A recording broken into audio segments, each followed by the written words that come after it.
Assalamualaikum warahmatullahi wabarakatuh. Perkenalkan, nama saya Nafisya Khairani dari kelas akuntansi 6A dengan NIM 1804311051.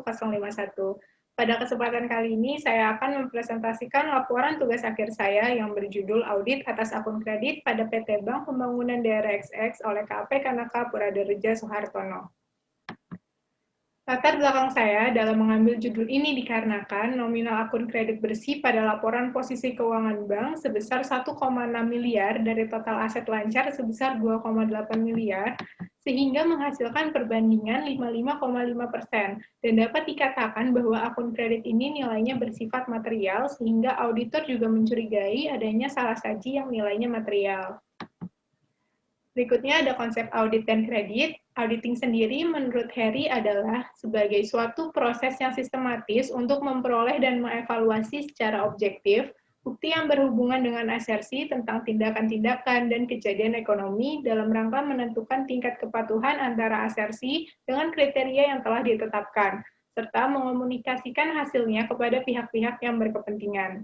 Kredit sendiri menurut PSAK nomor 31 akuntansi perbankan bab 4 angka 11, yaitu penyediaan uang atau tagihan yang dapat dipersamakan dengan itu berdasarkan persetujuan atau kesepakatan pinjam-meminjam antara bank dengan pihak lain. Kredit ini dibagi menjadi 3, ada kredit investasi, kredit modal kerja, dan kredit konsumsi. Ada pula kredit berdasarkan kualitas, yaitu kredit lancar, kredit dalam perhatian khusus, kredit kurang lancar, kredit diragukan, dan kredit macet. Selanjutnya ada profil dari KAP Kanaka Puradarja Soehartono yang tergabung dalam Nexia Internasional yang memberikan layanan jasa audit, perpajakan, dan konsultan manajemen. Salah satu auditi dari KAP Kanaka Puradarja Soehartono adalah PT Bank Pembangunan Daerah XX yang memulai aktivitas operasi di bidang perbankan pada tanggal 9 Agustus 1993. Saya masuk ke dalam tahapan audit. Di sini pertama ada perencanaan audit. Dalam perencanaan audit dibagi menjadi 6 tahap. Yang pertama ada penerimaan perikatan audit. Keputusan KAP ini adalah menerima perikatan audit, sehingga PT Bank Pembangunan Daerah XX adalah auditinya.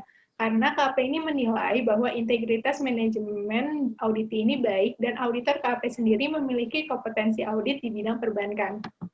Yang kedua, membentuk tim audit. Dalam melaksanakan audit, haruslah ada anggota tim, dan nantinya dibuatlah surat tugas.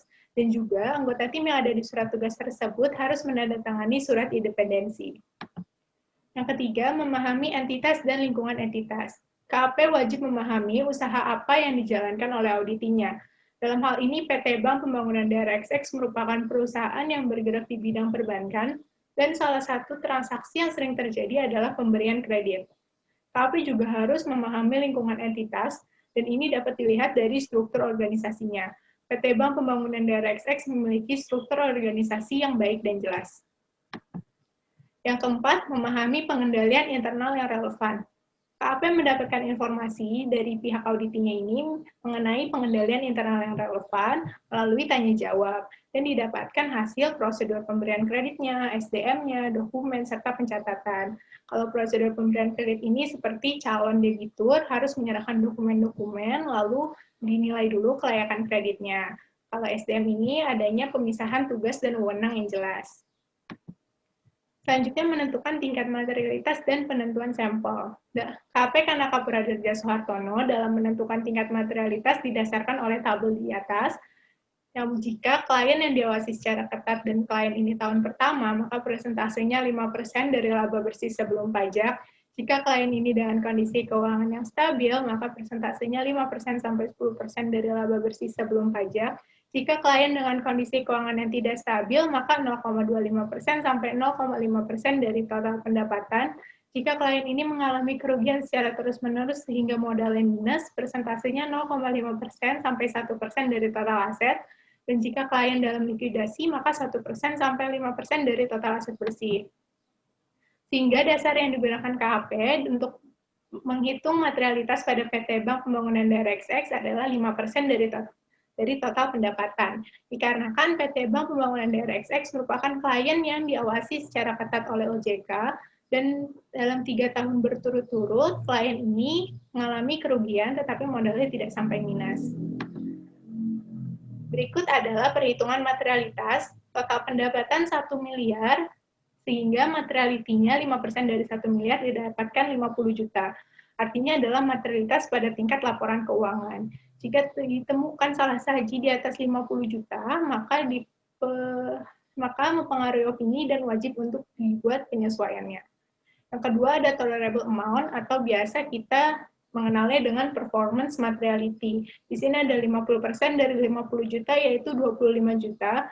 Ini artinya materialitas pada tingkat saldo akun, di mana jika salah satu saldo akun ditemukan salah saji di atas 25 juta, maka itu bersifat material, mempengaruhi opini dan wajib untuk dibuat penyesuaian. Yang ketiga ada nominal amount, yaitu sebesar 1.250.000, itu adalah materialitas pada tingkat penyesuaian. Jika ditemukan salah saji di bawah 1.250.000, maka tidak mempengaruhi opini dan tidak wajib untuk dibuat jurnal penyesuaiannya. Selanjutnya ada penentuan sampel. KPK Naka sendiri telah menetapkan sampling yaitu sebesar 70% dari nominal akun kredit yaitu 1.650.000.000, sehingga didapatkan 1.155.000.000 atau 15 debitur. Yang keenam, membuat program audit. Di dalam program audit ini terdapat 4 tujuan audit dan 8 prosedur yang akan menguji 5 asersi. Asersi yang pertama adalah eksistensi, lalu kelengkapan, hak dan kewajiban, penilaian dan alokasi, penyajian, dan pengungkapan. 4 tujuan audit yaitu semua kredit adalah sah dan hak perusahaan, semua kredit telah dicatat dengan benar, semua kredit telah dinilai sesuai jumlah yang bisa diperoleh kembali, semua kredit telah disajikan dan diungkapkan dengan benar dalam laporan keuangan. 8 prosedur audit yaitu dapatkan daftar kredit, bandingkan saldo kredit, dapatkan rincian kredit, konfirmasi saldo kredit, evaluasi kecukupan CKPN, pastikan kebenaran unsur unearned income, pastikan prosedur pemberian kredit telah sesuai, periksa kecukupan penyajian dan pengungkapan kredit. Kita masuk ke dalam pelaksanaan audit. Di sini yang pertama adalah melakukan permintaan data. Auditor KAP melakukan permintaan data ini mengirimkan lampiran permintaan data melalui email kepada auditinya. Di sini dapat dilihat permintaan data itu ada laporan-laporan, ada soft copy kreditnya. Yang kedua, membuat schedule utama dan analytical review.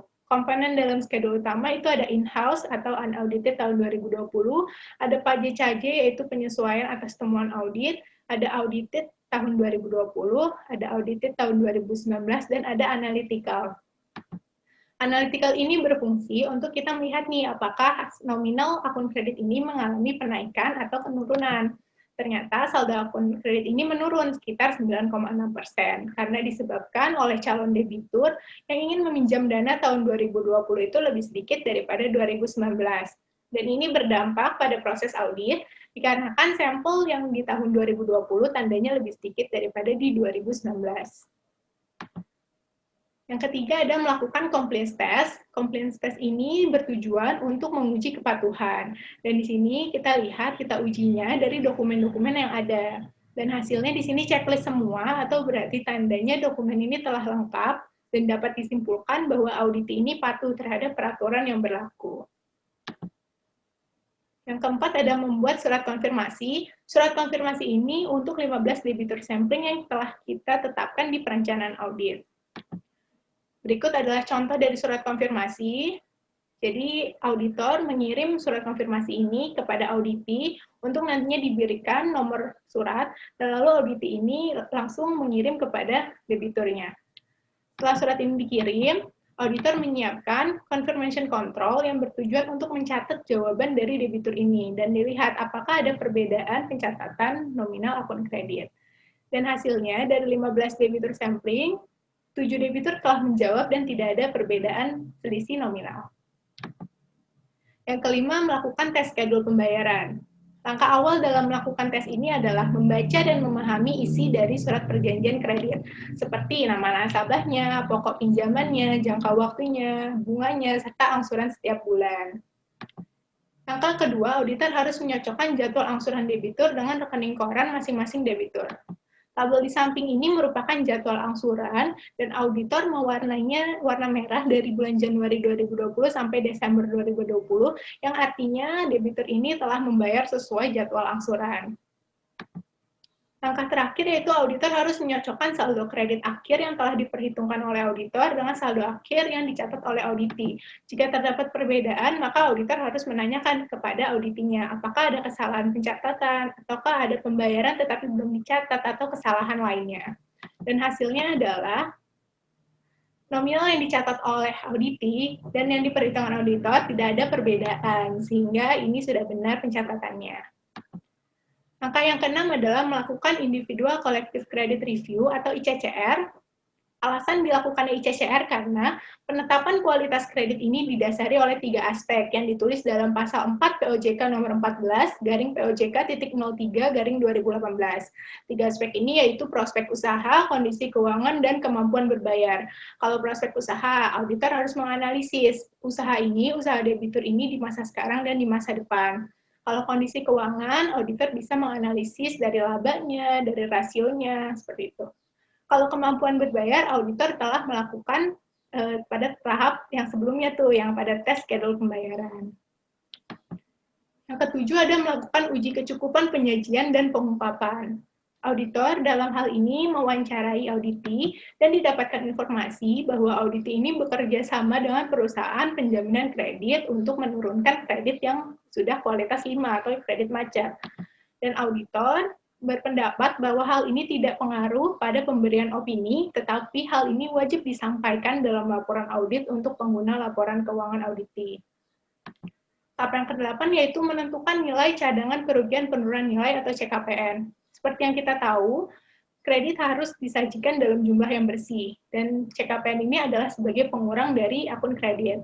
Dan sebelumnya ini diatur di dalam PSAK 55, tetapi pada tanggal 1 Januari 2020, PSAK ini telah diganti menjadi PSAK 71. Dikarenakan ini PSAK baru, maka auditi belum terlalu mengerti, sehingga auditi menggunakan pihak ketiga untuk perhitungan CKPN-nya. Jadi prosesnya adalah pihak ketiga memberikan laporan PSAK final kepada auditi, lalu auditi menyerahkan laporan PSAK final itu kepada auditor. Dan CKPN yang diperhitungkan oleh pihak ketiga adalah 349 juta dengan rincian sebagai berikut. Dan auditor di sini tidak menghitung ulang dikarenakan auditor telah percaya kepada pihak ketiga, karena pihak ketiga ini adalah perusahaan independen dan sudah terdaftar juga oleh OJK dan kompeten di bidangnya. Tapi di sini ada temuan sebesar 300-an juta karena sebelumnya auditi ini telah mencatat CKPN berdasarkan PSAK 55 sebesar 48 juta. Jadi selisih dari 349 juta dengan 48 juta yaitu 300 juta, dan ini merupakan temuan audit. Yang ke-9 adalah menyusun schedule pendukung. Pada tahap-tahap pelaksanaan audit yang telah kita lakukan itu disusun ke dalam satu Excel dan diberi indeks. Dari indeks I1 sampai indeks I7.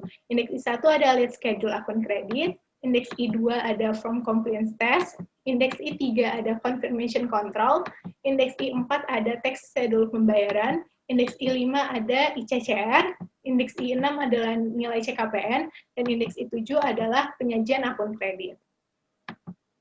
Kita masuk ke dalam hasil audit.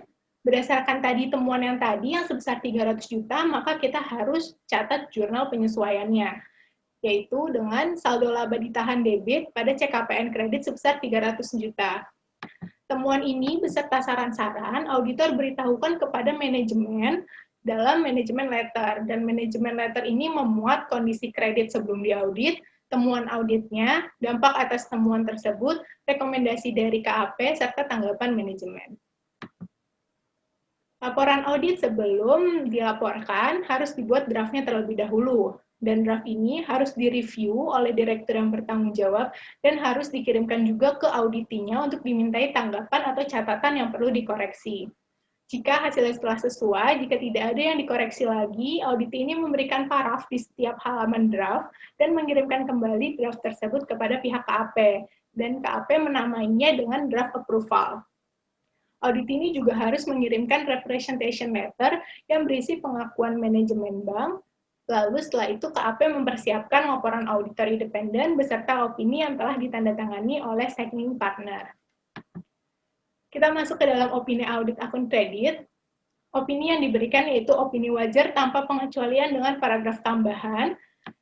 Auditor memberikan opini ini dikarenakan laporan keuangan atau akun kreditnya tidak mengandung salah saja material, tetapi auditi ini memiliki kerjasama dengan penjaminan kredit, sehingga penjaminan ini telah mempengaruhi akumulasi jumlah CKPN. Dan hal ini juga harus diberitahukan di laporan audit untuk pengguna laporan audit. Kesimpulan dan saran, kesimpulannya adalah KAP dalam melakukan audit membagi menjadi 3 tahap, yaitu tahap perencanaan, tahap pelaksanaan, dan tahap pelaporan. Dan pelaksanaan audit sudah sesuai dengan prosedur audit. Saran saya untuk KAP adalah disarankan agar KAP memberikan sosialisasi mengenai pengetahuan PSAK 71 kepada para auditor. Diharapkan juga senior auditor memberikan arahan yang lebih detail kepada junior auditor, sehingga meminimalisir terjadinya kesalahan dalam proses audit.